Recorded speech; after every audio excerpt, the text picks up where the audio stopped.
నేను మా రిలేటివ్స్ ఇంటికి వెళ్ళినప్పుడు వాళ్ళు కూడా కోళ్ళను పెంచేవారు. ఆ కోడి అప్పుడే పొదిగింది, అంటే చిన్న చిన్న పిల్లలు అనుకున్నాయి. వాటిని చూసినప్పుడు వాటిని పట్టుకోవాలనిపించింది. అప్పుడు అక్కడ ఉన్నటువంటి మా రిలేటివ్స్తో చెప్పాను, ఆమె కూడా చిన్న పాపే. ఆ యొక్క కోడి పిల్లని తీసుకొచ్చి నాకు ఇవ్వవా అని అడిగాను. నాకెందుకో భయం అయింది, నేను కూడా అప్పుడు చిన్నగానే ఉన్నాను.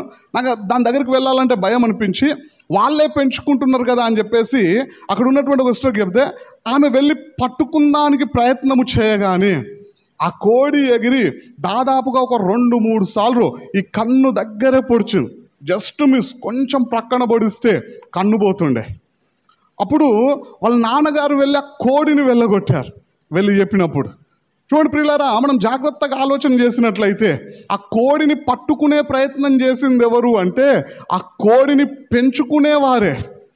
ఆ కోడి తన పిల్లల జోలికి వచ్చినప్పుడు వీరు నా వారా నా శత్రువులా అని చూడలే, వారితో యుద్ధం చేయడానికే తన పిల్లల్ని కాపాడుకునే ప్రయత్నమే చేసింది. రెండో సందర్భం ఏమిటి అంటే, ఓ గద్ద వచ్చేసి అక్కడే ఓ కోడి పిల్లను ఎత్తుకొని వెళ్తూ ఉన్నప్పుడు దాదాపుగా ఓ ఫస్ట్ ఫ్లోర్ సెకండ్ ఫ్లోర్ హైట్లోనికి వెళ్ళినప్పుడు ఆ కోడి ఎగిరి దాని నోట్లో నుండి తన పిల్లను విడిపించుకున్నది.